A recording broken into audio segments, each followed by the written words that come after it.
والد گرامی حضرت شیخ ابو صالح جنگی دوست رحمت اللہ علیہ کامل ولی ہیں اور کمال درجہ کے عالم دین ہیں، علماء موجود ہیں۔ مجھے یہ کہنے دیجئے یہ وہ سفر ہے اہل علم کا جس کی ابتدا تو عالم دین ہے، جس کی ابتدا تو رحمانی صاحب مرحبا، جس کی ابتدا تو علامہ ہے، جس کی ابتدا میں کوئی مولوی صاحب کہے گا، کوئی حافظ صاحب کہے گا، کوئی حضرت صاحب کہے گا، لیکن یاد رکھنا مقام غوثیت و قطبیت کیسے ملا ہے۔ حضرت غوث اعظم پیران پیر، محبوب سبحانی، قطب ربانی، شہزاد لامکانی، ولیوں کے سردار بولے، فرمایا درست العلم حتی صدق قطبہ، فرمایا علم حاصل کرتے کرتے اللہ نے مجھے مقام قطبیت عطا فرما دیا۔ پتہ چلا راستہ یہی ہے، راستہ یہی ہے کہ بے علم نظمہ خدا را شراب، اگر کوئی علم حاصل نہ کرے، تقوی اختیار نہ کرے، پرہیزگاری اختیار نہ کرے، دین پر عمل نہ کرے، اسلام کا نور نہ سمیٹے اور اللہ کے رسول صلی اللہ علیہ وسلم کی اطاعت و محبت کا دم نہ بھرے اور پھر بھی خود کو کوئی دعوی فقر میں مبتلا کرے، وہ بیچارہ ایسے وہم میں مبتلا ہے کہ جو خود بے راہ نہ ہوگا وہ تمہیں منزل سے آشنا کیسے کرے گا۔ حضرت عبدالقادر جیلانی عمر مبارک 18 سال ہو گئی، ماں سے اجازت لے کے بغداد میں علم فقہ پڑھنا جا رہے ہیں، بڑا مشہور تذکرہ ہے، سنائے بغیر آگے گزرنا ذرا دشوار لگتا ہے۔ حضرت عبدالقادر جیلانی غوث اعظم رضی اللہ تعالی عنہ، آپ اپنی والدہ ماجدہ کی اجازت سے آپ جیلان سے، پیارے زمان جیلان سے علم فقہ کے حصول کے لیے، فقہ پڑھنے کے لیے، نور علم کے حصول کے لیے، قرآن اور حدیث کا فیضان دامن میں سمیٹنے کے لیے ایک قافلے کے ساتھ جا رہے ہیں۔ راستے میں قافلہ رک گیا، واقعہ یاد آ گیا؟ جی جی جی سبحان اللہ، سب کو یاد آ گیا؟ سبحان اللہ، سنانے کا لطف ہی تو والا ہو گیا، اس لیے کہ آپ کو پہلے سے اس بات کا علم ہے تو میں سنا لیتا ہوں اپنا سبق آپ کو، آپ ذرا توجہ سے سن لیجئے گا۔ حضرت غوث اعظم رضی اللہ تعالیٰ عنہ 18 سال کی عمر مبارک ہے، شباب نور پر، اور نور اتنا نور تقوی کا، حضرات چہروں کی نورانیت یہ میک اپ سے نہیں آتی، چہروں کی نورانیت تو بلال حبشی کے چہرے کی خیرات ملنے سے ملتی ہے، اور چہروں کی نورانیت تو تقوی سے حاصل ہوتی ہے، اور چہروں کا نور مصطفیٰ جان رحمت کی غلامی سے میسر آتا ہے۔ ایک حسین و جمیل بچہ جو حسنی حسینی سید ہے اور اس قافلے میں شمار ہے، قافلہ لٹ گیا۔ اختتام خلاصہ کیا؟ قافلہ لٹا تو سردار نے ڈاکوؤں سے ڈاکوؤں سے پوچھا کیا ہوا، کیا کیا لٹا؟ کہا ایک نوجوان ایسا ہے، ہم اس سے سوال کرتے تھے تو جواب دیتا تھا، دوسرے نے کہا جواب وہی ہے، سوال وہی ہے، سوال کیا تیرے پاس کچھ ہے؟ کہا میرے پاس 40 اشرفیاں ہیں جو میری ماں نے میری قمیص کی دبیس پردوں میں سی دی ہیں۔ تو دوسرے نے کہا مجھے بھی تو جواب یہی ملا ہے۔ تو حضرت عبدالقادر شاہ جی سن دیتے ہو؟ ماشاءاللہ ماشاءاللہ، شہباز شاہ صاحب بھی نظر آئے، میں ان کو دیکھتا رہتا ہوں ایسے۔ اللہ آپ سب کو خوش رکھے، آخو آمین۔ محفل غوث اعظم میں نہ جانے کون سا جملہ قبول ہو جائے تو باقی ساری زندگی محبوب ہو جائے۔ یاران محبت و طریقت، آپ نے کہا کہ میرے پاس 40 اشرفیاں ہیں، سردار تک بات گئی، قافلہ لٹ چکا ہے۔ قافلے کے لٹ مٹ جانے کے بعد سارے لوگ سردار کو کہانی سناتے ہوئے یہ کہنے لگے، اس قافلے میں ایک ایسا جوان ہے جس کا چہرہ بڑا نورانی ہے۔ سوال ایک ہے، جواب بھی ایک ہی ہے، کہا بلاؤ تو بلایا، کہا کیا ہے آپ کے پاس؟ کہا 40 اشرفیاں، جواب وہی ہے۔ تو کہا نکالو، وہ دبیس پردے کھولے گئے، وہ سلائی سٹچ کی ہوئی ساری جگہ کھولی گئی، تعداد گنتی ہوئی، وہ رقم گنی گئی تو اتنی جتنی حضرت غوث اعظم نے بتائی اور فرمائی، وہ گنتی پوری ہوئی تو وہ سردار بولا جب اتنی گہرائی میں یہ تیری رقم محفوظ تھی تم بتا سکتے تھے کہ کچھ بھی نہیں میرے پاس اور بچ بھی سکتے تھے؟ کہا نہیں، میں جب علم حاصل کرنے اپنے گھر سے نکلا، میری ماں جی نے کہا، کیا شان ہے اس ماں جی کی، میں غوث اعظم کی ماں جی کی بھی ایک کہانی نہ سناؤں آپ کو؟ اللہ غنی، کس ماں نے کہا اور کیا کہا؟ آؤ میں عرض کرتا ہوں، حضرت غوث اعظم رضی اللہ تعالیٰ عنہ کے والد گرامی ایک مرتبہ بھوک کی شدت سے، ایک مرتبہ کافی شدت سے بھوک نے ستایا ہوا تھا. آپ سر راہ گزر رہے تھے اور بھوک کی کیفیت سے آشنا ہو چکے تھے، شدت میں غلبہ کیے ہوئے. تو اچانک اللہ سے عرض کرنے لگے، یا اللہ مجھے کچھ کھلا. جب یہ فریاد کی تھوڑی ہی دیر کے بعد نظر دریا کنارے بہتے ہوئے ایک سیب پر پڑی. مشہور واقعہ ہے یہ بھی، پھر سے سن لیجئے ایمان کی تازگی کے لیے تاکہ نورانیت ملے. ذکر وہی ذکر ہے. اے غوث اعظم تیری عظمتوں پر کائنات قربان کہ آپ کے ذکر سے، آپ کی محفل 11ویں سے اگر تقدیریں بدل جاتی ہیں، پتہ چلا کہ غوث اعظم کے ذکر میں اس قدر فیض ہے کہ مدینے والے کی محبت کا نور ملتا ہے. ان کی تعلیمات پر عمل کرنے والا دنیا و آخرت کی خیرات سے ایسے محروم رہ سکے گا. حضرت غوث اعظم رضی اللہ تعالیٰ عنہ کی یہ والد گرامی کا تذکرہ ہے. شیخ ابو صالح رحمۃ اللہ علیہ کو جب وہ سیب نظر آیا، آپ نے اپنی بھوک کو ختم کیا. سیب کھانے کے بعد دل میں خیال آیا تو اس کی قیمت ادا نہیں کی. سیب میں نے کھا تو لیا مگر اس کا کوئی میں نے معاوضہ تو نہیں دیا. اس سیب کی، اس کھانے کی اب کیفیت بدل گئی، کیونکہ بھوک میں اور کیفیت ہے. رجے ہوئے بندے کی کیفیت تو ہوگی. ایسا ہے کہ نہیں برادرانی اسلام؟ اب پیٹ بھر چکا ہے. اب خیال آیا، اے ابو صالح تو نے اپنے پیٹ کو بھر لیا اس سیب سے جس کی قیمت تو نے ادا نہیں کی. جو سبزی منڈی میں کام کرتے ہیں وہ بھی توجہ رکھیں، جو فیصل آباد کی منڈی میں کام کرتے ہیں وہ بھی توجہ رکھیں، جو صدار میں کام کرتے ہیں وہ بھی توجہ رکھیں. سیب کھایا، سوچا کہ قیمت تو ادا نہیں کی. اب کیا کیا جائے؟ اب سیب کا مالک تلاش کیا جائے، اس سے یا معافی لی جائے یا اس کی قیمت ادا کی جائے. وہ سیب کی تلاش کے لیے جس طرف سے دریا بہتا ہے، پانی آ رہا ہے، ماسٹر صاحب قبلہ حضرت غوث اعظم کے والد گرامی اس سیب کے مالک کی تلاش میں پانی کا بہاؤ جس طرف سے اس کے دوسری طرف چل نکلے. پانی جہاں سے آ رہا ہے وہ مخالف سے جا رہے ہیں. وہ درخت جو سیب کا جس کا بہاؤ دریا کی طرف ہے، نہر کی طرف ہے، سمجھ گئے یہ سیب اس درخت سے گرا ہے. باغ کے اندر چلے گئے، باغباں سے ملنے کی طلب کی. مالی نے کہا چاہتے کیا ہو؟ کہا میں نے اس کے مالک سے ملنا ہے، مالک سے ملاقات کرنا ہے. مالک سے ملاقات کرنے کے لیے ایک حجرے میں وہ مالک بیٹھا ہے. دیکھا تو شیخ ابو صالح کو دیکھنے کے بعد ماتھے کا ستارہ چمکتے ہوئے دیکھا کہ اللہ نے اس کی پیشانی میں اپنی محبت کا نور رکھا ہے اور یہ لگتا ہے کہ یہ جناب حسن کی اولاد ہے، یہ جناب حسین کی اولاد ہے. نقیب الطرفین اس وجود کو دیکھنے کے بعد کہا یہ نوجوان کیسے آئے ہو؟ کہا بابا جی سنیں، میں نے آپ کا ایک سیب آپ کی اجازت کے بغیر کھا لیا ہے، یا تو معاف کر دیں یا اس کی قیمت لے لیں. کہا قیمت کے لیے ہم تمہیں 2 باتیں بتاتے ہیں. ایک تو یہ ہے کہ تمہیں ایک عرصہ، ایک پورا مہینہ اس ہمارے باغ کی باغبانی کرنا ہوگی. سیب ایک کھایا ہے، باغبانی مہینہ کرنا پڑے گی. کہا ہاں ہماری مرضی ہے.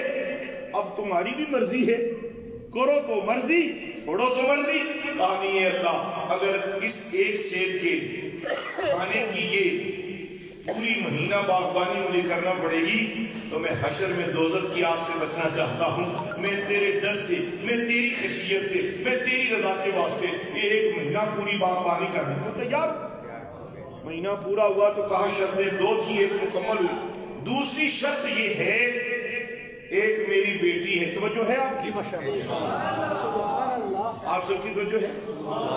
کیا خوبصورت حاجی صاحب آپ نے اجتماع اکٹھا کر رکھا ہے. علماء ذیشان بھی موجود ہیں اور میرے برادران کریم بھی موجود ہیں.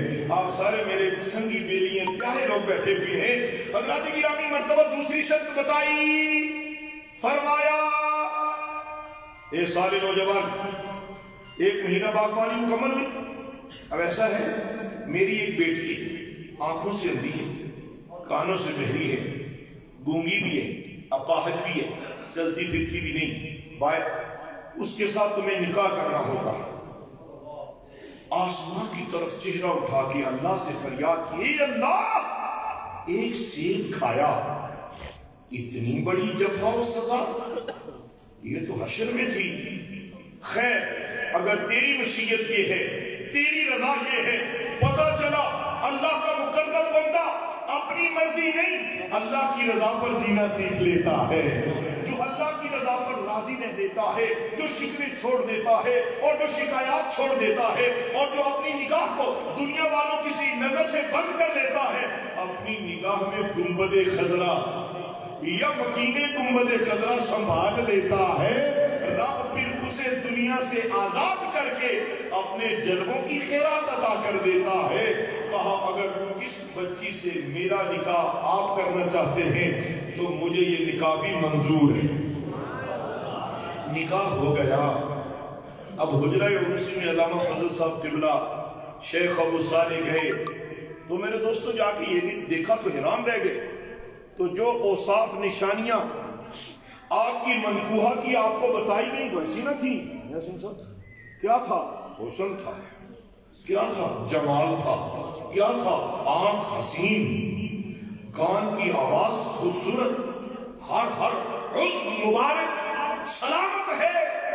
بہرے آپ نہیں، نابینا آپ نہیں، گونگے آپ نہیں. کہا شاید غلطی ہو گئی. اپنے سسر باغ کے مالی کے پاس گئے. بابا جی جڑے وصف تسی دسے سی نا وہ ایک نہیں، غلطی ہو گئی اندر حجرے عروسی میں تو کوئی اور خاتون نے مسکرائی. فرمایا دیکھ تو نے جس قدر قربانی دی ہے نا اللہ نے تجھ پر اس قدر مہربانی فرمائی ہے.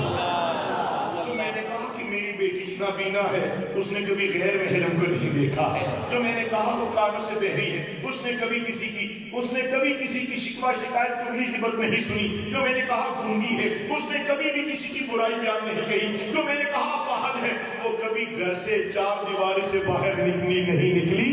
اور تو ظاہری طرف دیکھتا رہا، میں نے تو باطن بیان کیا ہے. اور وہ جس کے یہ وصف ہیں وہ ام الخیر غوث اعظم کی اماں بنی ہے. ماں باپ صاحب کردار ہوں تو اولاد صاحب کردار ہوتی ہے.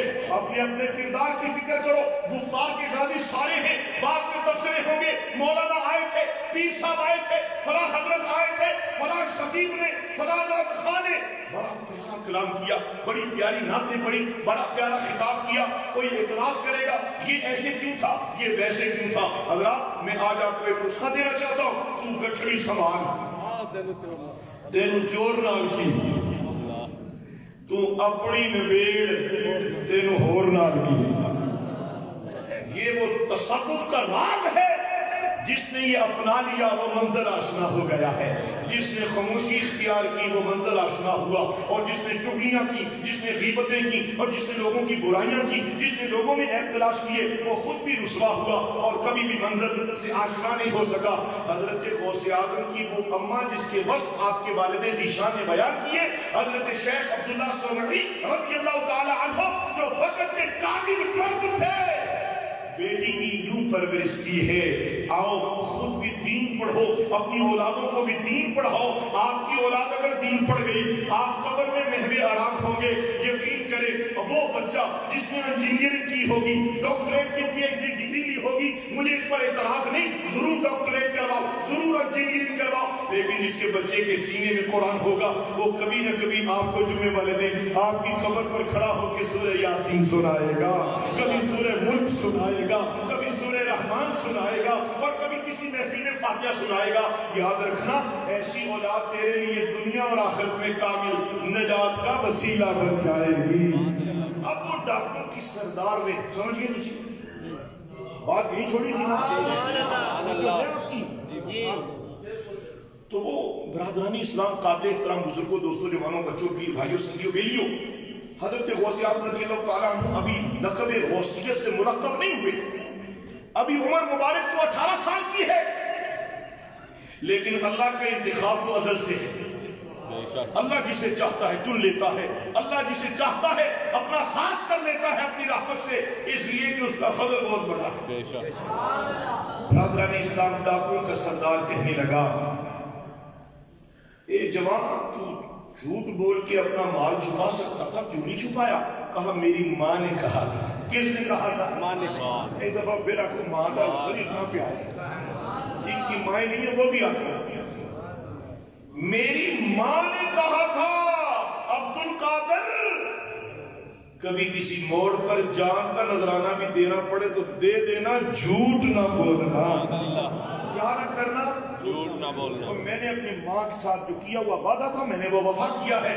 تو آپ کے یہ جملے، کبھی کبھی ایسا ہوتا ہے 2 گھنٹے کی تقریر بیکار، اور کبھی کبھی ایک جملہ روح کو چیر کر خدا کے قریب کر دیتا. علامہ صاحب ایسا ہے کہ نہیں؟ میں نے دیکھا ہے کبھی کبھی ایسا ہوتا ہے، اور اگر ایسا نہ ہوتا تو خواجہ اجمیری کی نظر سے 90 لاکھ کلمہ کیسے پڑھ لیتا؟ گویا یہ ایسا ہو رہا ہے. جی ہاں شیخ عبدالقادر، یہ تقوی کی بنیاد پر ہے. یاد رکھنا اگر کوئی فن تقریر کا ماہر ہو، صاحب تقوی نہ ہو، صاحب کردار نہ ہو، صاحب دل نہ ہو، صاحب نظر نہ ہو، اس کے فن کی تعریف تو سارے کریں گے، لیکن دل کی دنیا بدلنے کے لیے غوث اعظم رضی اللہ عنہ کا دیوانہ جب تک کردار کا غازی نہیں ہوگا، گفتار کے غازی سے کبھی نور نہیں تقسیم ہو سکتا. برادران اسلام کو 2 جملے جو تھے، کہا کہ میں نے اپنی ماں کے ساتھ وعدہ وفا کیا ہے. تو ڈاکوں کے سردار نے کہا کہ اگر آپ نے اپنی ماں کا وعدہ نہیں توڑا تو میں تو روز کئی مرتبہ اپنے رب کا عہد توڑتا ہوں. بس دل کی دنیا بدلی اور طائب ہو کے اللہ کے مقرب بندوں میں شامل ہونے کا اعزاز حاصل کیا. حضرت غوث اعظم رحمۃ اللہ تعالی علیہ آپ کے دست مبارک پر آپ خود فرماتے ہیں کہ طائب ہونے والا وہ قافلہ، وہ ڈاکوں کا سردار، وہ ڈاکوں کے سردار نے توبہ کی اور سارا قافلے کا جو لٹا ہوا سامان تھا وہ واپس کر دیا. تو وہ جو ڈاکوں کے ساتھ سنگی اور تھے، وہ سردار کے ساتھ اور ڈاکو جو تھے، کہنے لگے ہمارے لیے کیا ہے؟ کہا تمہارا راستہ اور ہے، میرا راستہ تو وہ ہے جو عبد القادر کا ہے. سبحان اللہ. تمہارا راستہ اپنی مرضی ہے، جس طرف مرضی جاؤ. میں نے تو اب مرضی اپنی اس پر قربان کر دی ہے. اب جہاں یہ جائے گا میں وہیں جاؤں گا. آپ کو پتہ ہے وہ حدیث پاک سنی ہوگی آپ نے علامہ صاحب کی طرح سے، علماء سے سنی ہوگی کہ حضور علیہ السلام نے فرمایا جو جس سے محبت کرے گا اس کا حشر اسی کے ساتھ ہی ہوگا.